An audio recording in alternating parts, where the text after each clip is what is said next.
నమస్తే welcome to four sites TV news బ్లేజ్ బులెటిన్ల ముందుగా హెడ్లైన్స్ చూద్దాం.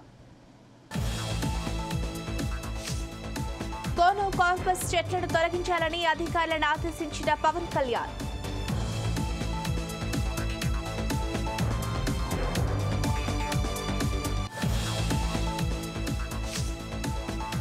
వనపర్తిలో రైతు భరోసా పథకంపై అభిప్రాయ సేకరణ కార్యక్రమంలో పాల్గొన్న మంత్రులు, అధికారులు.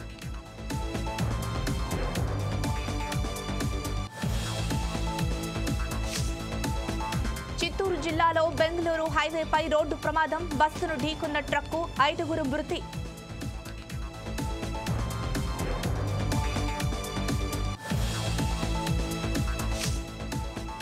కేదార్ లంకలో అక్రమంగా గోదావరి ఇసుక తరలింపు, చూసి చూడనట్లు వ్యవహరిస్తున్న అధికారులు.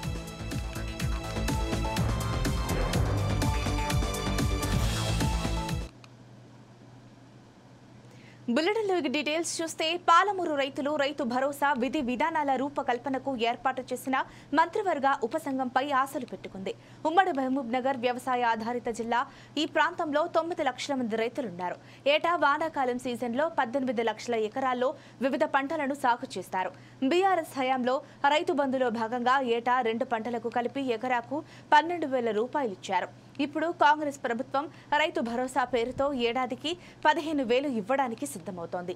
ఈ నేపథ్యంలో వనపర్తిలో కార్యశాలను ఏర్పాటు చేసింది. ఈ కార్యక్రమానికి మంత్రివర్గ ఉపసంఘం చైర్మన్ భట్టి విక్రమార్క, సభ్యులు తుమ్మల నాగేశ్వరరావు, పొంగులేటి శ్రీనివాసరెడ్డి, ఉమ్మడి జిల్లా ఇన్ఛార్జి మంత్రి దామోదర రాజనరసింహ, ఆబ్కారీ మంత్రి జూపల్లి కృష్ణారావు హాజరయ్యారు.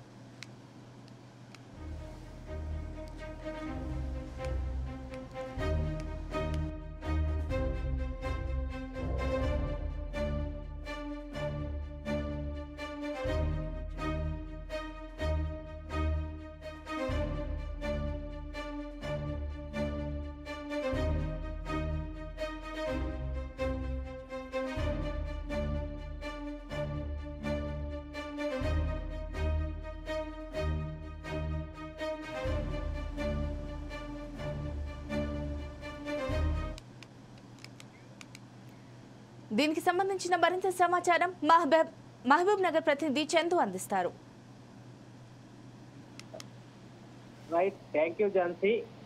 వనపర్తి జిల్లా కేంద్రంలో ఏర్పాటు చేసినటువంటి పెట్టుబడి సాయం కింద రైతులకు రైతు భరోసా పథకాన్ని అయితే కాంగ్రెస్ పార్టీ ప్రవేశపెట్టింది అని చెప్పుకోవచ్చు. అయితే రైతు భరోసా కింద ఏ రైతులకు, ఎటువంటి రైతులకు పెట్టుబడి సహాయం ఇవ్వాలని చెప్పేసి రాష్ట్ర వ్యాప్తంగా అయితే మంత్రివర్గ ఉపసంఘం అయితే పర్యటిస్తుందని చెప్పుకోవచ్చు. దానిలో భాగంగానే నేడు ఉమ్మడి మహబూబ్ నగర్ జిల్లాకు సంబంధించినటువంటి వనపర్తి జిల్లా కేంద్రంలో ఈ యొక్క సమావేశం అయితే ఏర్పాటు చేశారు. అయితే పాలమూరు రైతులకు రైతు భరోసా విధి విధానాల రూపకల్పనకు ఏర్పాటు చేసినటువంటి మంత్రివర్గ ఉపసంఘంపై ఆశలు పెట్టుకుందని చెప్పుకోవచ్చు. ఉమ్మడి మహబూబ్ నగర్ జిల్లా వ్యవసాయ ఆధారిత జిల్లా ప్రాంతం అని చెప్పుకోవచ్చు. అయితే ఈ ప్రాంతంలో మొత్తం కూడా 9 లక్షల మంది రైతులు ఉన్నారు. ఏటా వానాకాలం సీజన్లో 18 లక్షల ఎకరాల్లో వివిధ పంటలకు సంబంధించినటువంటి పంటలు అయితే సాగు చేశారు. అయితే గత ప్రభుత్వంలో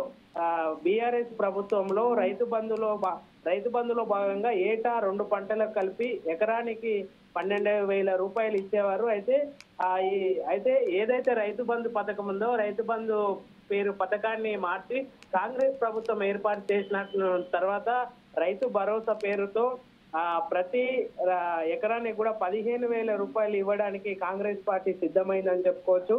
కొత్త ప్రభుత్వం ఏర్పాటు చేసిన తర్వాత కూడా దీనికి సంబంధించి విధి విధానాలు అన్ని కూడా రూపకల్పన చేస్తున్నారని చెప్పుకోవచ్చు. అయితే గత ప్రభుత్వంలో గుట్టలు కావచ్చు, స్థిరాస్తి భూములు కావచ్చు, ప్రభుత్వ ఉద్యోగాలకు, అదేవిధంగా ఐటీ రిటర్న్స్ చెల్లించే వారితో పాటు బడా రైతులకు కూడా ఈ పథకం అమలు చేయాలా వద్దా అనే ఆలోచనలో గతంలో బీఆర్ఎస్ ప్రభుత్వం అయితే ఇటువంటి వారికి కూడా ఈ యొక్క రైతు బంధు పథకం కింద ఈ యొక్క పెట్టుబడి సాయం వేసేది.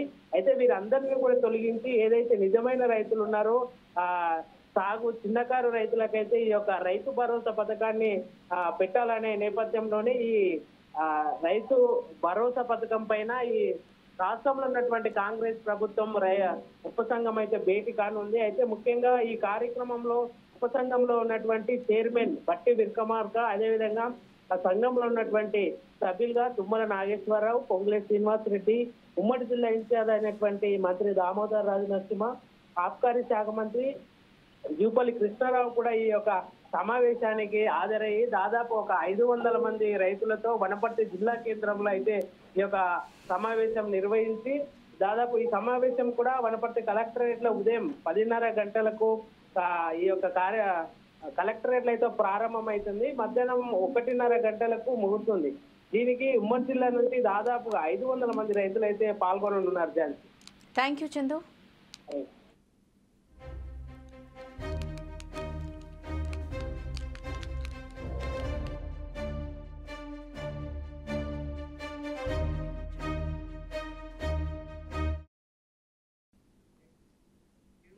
తాను ఎలాంటి ఆస్తి సంపాదించుకోలేదని మోత్కుపల్లి నరసింహులు అన్నారు.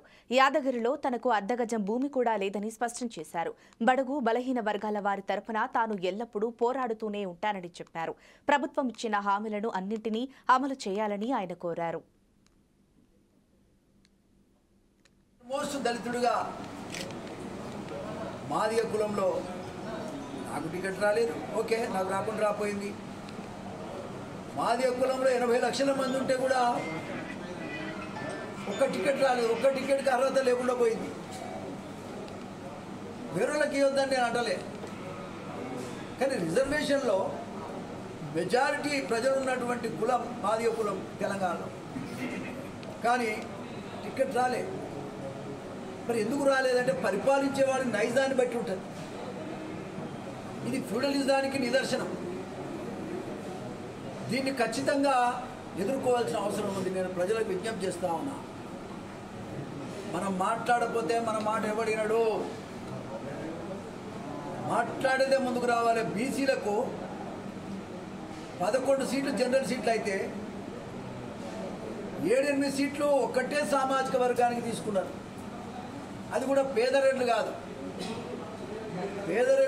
బాగా 1000 కోట్లు, 2000 కోట్లు, 10,000 కోట్లు ఉన్నవాడికి అప్పటికప్పుడు టికెట్లు ఇచ్చారు. కానీ నిజమైన కార్యకర్త కాంగ్రెస్ పార్టీలో కూడా టికెట్లకు నోసుకోలేదు, ఏ కులమైనా కానీ. బీసీలలో ఒక్కడి అర్హత లేదా? గౌడ్స్ ఉన్నారు, ముదిరాజులు ఉన్నారు, గొల్లకుర్మలు ఉన్నారు, పద్మశాలీలు ఉన్నారు, సాగలి మంగళూరు ఉన్నారు. 59 కులాలు ఉన్నాయి, 94 కులాలు ఉన్నాయి. ఇలా ఒక్కడన్నా అర్హుడు లేడా బీసీలలో? కేవలం ఒక కులానికే కట్టబెట్టమంటే ఈ వ్యవస్థ ఎటు నడుస్తున్నదో అర్థం చేసుకోవాలని కూడా ఈ సందర్భంగా నేను తెలియజేస్తా ఉన్నా. దీని విషయంలో బీసీ తమ్ముడు కాలంలో అంటే చదువుకోలేదయా, ఇలా చదువుకున్నారు బీసీలంతా కూడా, చదువుకున్నారు ఎస్సీలంతా కూడా, చదువుకున్నారు ఎస్టీలంతా కూడా. అందరూ గొంతిప్పాల్సిందే, మాట్లాడవలసిందే. అధికారం ఉన్న కులమే బాగుపడుతుంది, అధికారం లేని కులం బాగుపడటం లేదు. కాబట్టి అన్ని కులాల్లో కూడా రిప్రజెంటేషన్ అసెంబ్లీ కానీ పార్లమెంట్లు కానీ. ఆంధ్రప్రదేశ్ డిప్యూటీ సీఎం పవన్ కళ్యాణ్ ప్రస్తావించిన ఓ చెట్టు ఇప్పుడు ట్రెండ్ అవుతోంది.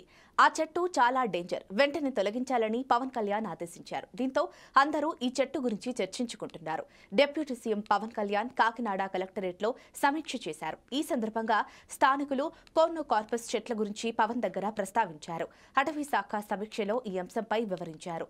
ప్రజల ఆరోగ్యం దృష్ట్యా వాటిని వెంటనే తొలగించాలని పవన్ కళ్యాణ్ ఆదేశించారు. దుబాయ్లో ప్రారంభించారు. దాన్ని దుబాయ్ మొక్క దాన్ని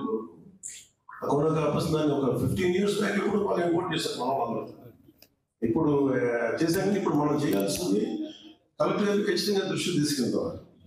ఉద్యానవన శాఖ కూడా తీసుకెళ్ళి డిస్కరేజ్ చేయమని, అలాగే నర్సరీలు కూడా మీ తరఫు నేను అప్పీల్ చేస్తాను. ఇవి అలాగే ఏ ప్లాంట్స్ అయితే వేసారో సడన్ గా తీసేస్తే కూడా ఏమైపోతుందంటే బోడిగా ఉండదు. అందుకని ఏంటంటే ఫేజ్లు అంటే ఒక 3 ఫేజ్లో తీసేయాలి. అంటే ఫస్ట్ ఒక ఆల్టర్నేట్ ప్లాంట్ అనేది పెట్టి, అంటే ప్రతి వరుసగా చిక్కగా ఇస్తారు మొక్కలు. ఆ మొక్కలకి ఏం చేయాలి, ముందు ఒక 30 మొక్కలు ఉంటే కనీసం 10 మొక్కలు తీసేయండి ఫస్ట్ ఫేజ్ లో. దానికి ఇంకొంచెం ఫాస్ట్గా పెరిగి నేటివ్ స్పీషీస్ వేసుకోవడం, ఇంకొక ఫ్యూ మంత్స్ తర్వాత మళ్ళీ ఇది చేయాల్సిన అవసరం ఉంది. దీన్ని కొంచెం వాటర్ ఫుడ్ కూడా చేయాలి, ఎందుకంటే అవి చాలా డేంజరస్ పర్యావరణానికి కూడా. మన అట్లీస్ట్ లంగ్స్కి చాలా లంగ్ ఇష్యూస్ చాలా వస్తున్నాయి. దీనిని కోనోకార్పస్ అంటారు. ఇవి విషవృక్షాలుగా ప్రపంచ దేశాలు గుర్తించాయి. దేశంలోని వివిధ రాష్ట్రాలు ఈ కోనోకార్పస్ ఎక్కడైతే నాటించారో ఆ వృక్షాలన్నింటినీ కూడా తొలగిస్తున్నారు. ఇవి ఏడాకుల చెట్లు, వీటిని డెవిల్ ట్రీస్ అంటారు. ఇవి ఏడాదిలో శీతాకాలం 3 నెలల్లో కూడా భయంకరమైన దుర్గంధం వ్యాపిస్తుంది. ఈ కోనోకార్పస్ చెట్ల మీద కానీ ఈ ఏడాకుల చెట్ల మీద కానీ పక్షులు వాలవు. తమ పిల్లల్ని కాపాడుకోవడానికి గుడ్లు పెట్టే సమయంలో గూళ్ళు కూడా కట్టవు. ఈ 2 చెట్లు కూడా ఆక్సిజన్ తీసుకుని కార్బన్ డైఆక్సైడ్ వదిలిపెడతాయి. 10 సంవత్సరాల్లో పెరిగేటువంటి చెట్టు 3 ఏళ్లకే ఏపుగా పెరుగుతుంది. ఈ కోనోకార్పస్ కోనాకారంలో ఉండి చెట్టు ఎంత ఎత్తులో ఉంటుందో అంతకు 3 అంతలు భూమిలోకి వేళ్లు కొని భూగర్భ జలాల్లో మట్టి పొరల్లోకి ఆ నీరు వెళ్లకుండా హరించి వేస్తుంది. రోగ నిరోధక శక్తి తగ్గిన వారికి అనారోగ్యానికి గురవుతారు. ఈ 2 చెట్లు కూడా ఈ కాలం నుంచే పుప్పొడి వెదజల్లడం మొదలవుతుంది. ఈ పుప్పొడి గాలిలో కలిసి శ్వాస తీసుకున్నప్పుడు మానవుల యొక్క శ్వాసకోశాల్లోకి ఊపిరితిత్తుల్లోకి చేరి తీవ్రమైనటువంటి ఆస్మా, కంటి జబ్బులు, అదేవిధంగా చర్మ వ్యాధులు, దద్దుర్లు కలిగిస్తాయి. ఈ ఏడాకుల చెట్లు అయితే ఈ చెట్టు దగ్గర శీతాకాలంలో భయంకరమైన దుర్గంధం 3 నెలల పాటు వ్యాపిస్తుంది. 100 మీటర్ల పరిధి వరకు ఈ కమ్ము ఉంటుంది. ఈ చెట్ల దగ్గర గర్భిణీలు ఎవరైనా మసిలితే గర్భస్రావానికి గురయ్యేటువంటి ప్రమాదాలు కూడా ఎదుర్కొన్నారు. సీనియర్ సిటిజన్స్ వస్తే అమాంతంగా అనారోగ్యానికి గురవుతారు. బిఆర్ అంబేద్కర్ కోనసీమ జిల్లా కేదర్లంక గ్రామ పంచాయతీ పరిధిలో అక్రమంగా గోదావరిలో ఇసుకను తవ్వేస్తున్నారు. అక్రమంగా తరలిస్తున్న ఇటుక బట్టి రాయిళ్లను అధికారులు చూసి చూడనట్టు వ్యవహరిస్తున్నారు. పగలు రాత్రి అనే తేడా లేకుండా ఇష్టానుసారంగా 200 ఎక్స్కవేటర్లతో మట్టిని తవ్వుతున్నారు. ఇది ఇలానే కొనసాగితే పంట పొలాలు గోదావరిలో కలిసిపోయే ప్రమాదం ఉందని రైతులు వాపోతున్నారు. ఇకనైనా సంబంధిత శాఖల అధికారులు స్పందించి యజమానులపై కఠిన చర్యలు తీసుకోవాలని డిమాండ్ చేస్తున్నారు.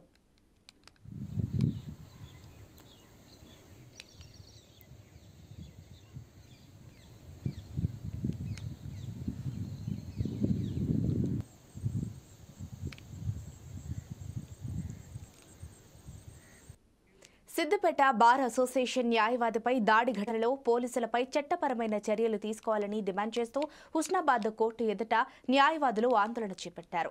నల్ల బ్యాడ్జీలు ధరించి నిరసన తెలిపారు.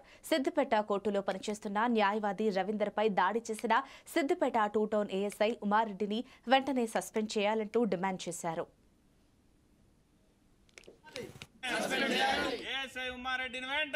ప్రదర్శన చేశారు. సంఘీభావంతో అక్కడ బైకట్ కూడా పిలిపించారు. దానికి సిఐ గారు కూడా వినయించారు. కంప్లైంట్ కూడా ఇవ్వడం జరిగింది. కానీ అదే పోలీసులు ఇచ్చినటువంటి తప్పుడు కంప్లైంట్ బేస్ చేసుకుని అడ్వకేట్ పైన కూడా ఓ తప్పుడు కేసు రిజిస్టర్ చేసినట్టు కూడా తెలిసింది. అడ్వకేట్ల కంట్రోల్కి అసలు రక్షణ లేకుండా పోయింది. వాస్తవానికి మాకు చట్టము, రాజ్యాంగము అవన్నీ కూడా మేము నమ్ముతున్నాం, మేము బిలీవ్ చేస్తున్నాం. వాటి పట్ల మేము ఒక భక్తిభావంతోనే మేము ఉన్నాం. కానీ ఈ రోజు నాడు అంటే చట్టము ఎవరికో చుట్టం కాదని మేము పదే ప్రతి మీటింగ్లో చెప్తున్నాం. కోర్టు తరఫున చట్టాల పట్ల అవగాహన తీసుకురావడానికి ప్రయత్నిస్తున్నటువంటి ఈ సందర్భాల లోపల అడ్వకేట్ల మీదనే దాడులు చేస్తున్నారంటే సాధారణ జనాలకి ఎక్కడ రక్షణ ఉంటుంది అనేది కూడా మేము క్వశ్చన్ చేస్తున్నాం. కాబట్టి ఈ చర్యల పట్ల, ఈ అకృత్యాల పట్ల పోలీసులు చేసేటువంటి నిరంకుశమైనటువంటి దాడులను మేము ఖండిస్తూనే అట్లాంటి అధికారులను వెంటనే సస్పెండ్ చేసేసి రిమూవ్ ఫ్రమ్ సర్వీస్ చేయాలని చెప్పేసి మేము గవర్నమెంట్ను మేము కోరుతున్నాం. ఏఎస్ఐ గారు అడ్వకేట్ మీద జరిగిన దాడికి మేము కూడా నిరసిస్తూ ఆయనను వెంటనే సస్పెండ్ చేయాలని, విధుల నుండి తొలగించాలని, సిఐ గారిని, ఏఎస్ఐ గారిని త్వరగా రిమూవ్ చేయాలని మేము కూడా అడ్వకేట్లకు మద్దతుగా ఉంటూ మద్దతు తెలుపుతూ సిద్దిపేటలో న్యాయవాదిపై జరిగినటువంటి పాశవిక దాడిని ఏఎస్ఐ ఉమ్మారెడ్డి గారు చేసినటువంటి పాశవిక దాడిని మేము తీవ్రంగా ఖండిస్తూ అడ్వకేట్పై దాడికి పాల్పడ్డ ఏదైతే పోలీసులపై కఠిన చర్యలు తీసుకొని సర్వీసు రిమూవల్ చేయాలని చెప్పి ప్రభుత్వాన్ని డిమాండ్ చేస్తున్నాం.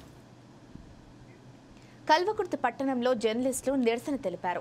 ఓయిలో నిరుద్యోగుల ఆందోళనను కవరేజీ చేస్తున్న జీ తెలుగు జర్నలిస్టులపై దాడులను ఖండిస్తూ ఆందోళన చేపట్టారు. అంబేద్కర్ విగ్రహానికి వినతి పత్రం అందజేశారు. ఇలాంటి ఘటనలు పునరావృతం కాకుండా చర్యలు తీసుకోవాలని జర్నలిస్టుల సంఘాలు డిమాండ్ చేస్తున్నాయి.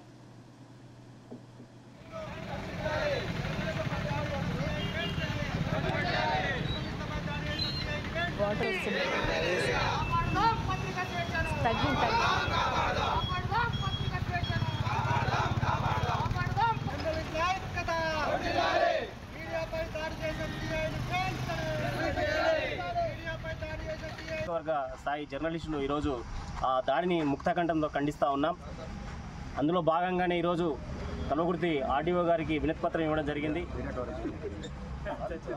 డిఎస్సికి అంటే ప్రజలకు ప్రభుత్వాలకు ప్రజల్లో ఈ వ్యవస్థలో నడిచే అన్ని రంగాలకు వారధిగా ఉన్న మీడియాపైనే దాడి అనేది ఇది చాలా హేమైన చర్య. ప్రభుత్వం కానీ పోలీసులు కానీ ఆ దాడికి ఎవరైతే బాధ్యులైన పోలీసులని వెంటనే వాళ్ళని విధుల నుంచి తొలగించాలని కల్వకుర్తి మీడియా డిమాండ్ చేస్తూ ఉన్నది. ఇలాంటి చర్యలు మరోసారి పునరావృతం కాకుండా ప్రభుత్వం కట్టుదిట్టంగా చర్యలు తీసుకోవాలని మేము డిమాండ్ చేస్తూ ఉన్నాం.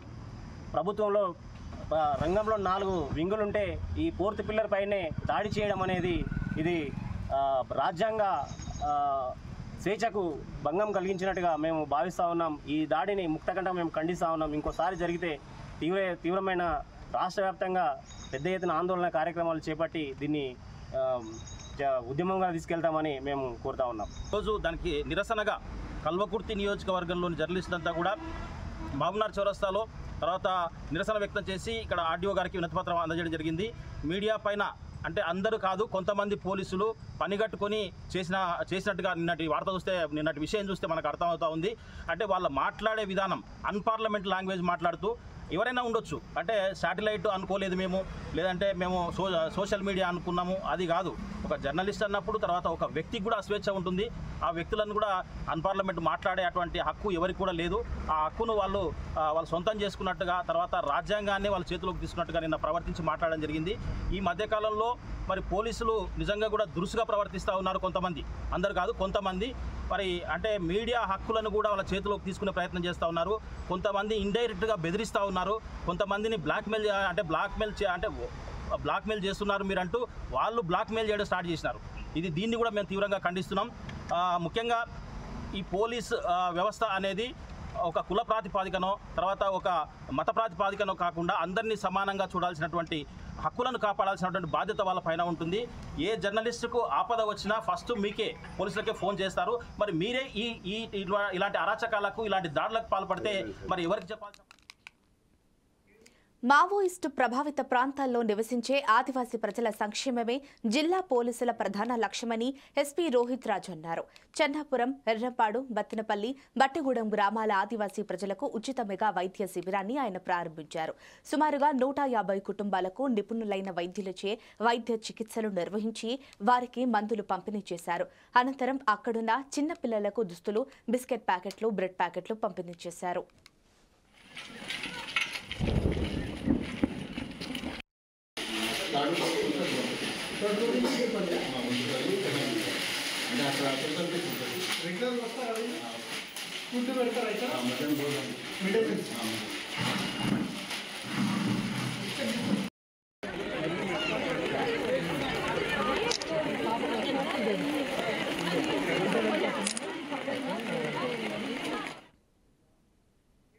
భద్రాచలం వద్ద గోదావరి నీటి మట్టం స్వల్పంగా పెరుగుతోంది. 3 రోజుల క్రితం 4-5 అడుగుల మేర ప్రవహించి స్వల్పంగా పెరిగింది. గోదావరి నీటి మట్టం ఇవాళ ఉదయానికి 11.5 అడుగులు చేరి ప్రవహిస్తోంది. తాలిపేరు ప్రాజెక్టుకు ఛత్తీస్గఢ్ నుంచి వర్షపు నీరు రావడంతో అన్ని గేట్లను వదిలి నీటిని విడుదల చేస్తున్నారు.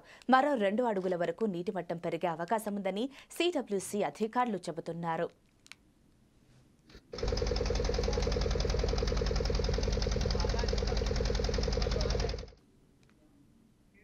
ఇవి ఇప్పటి వరకున్న అప్డేట్స్. మరిన్ని అప్డేట్స్ కోసం చూస్తూనే ఉండండి 4 Sides TV.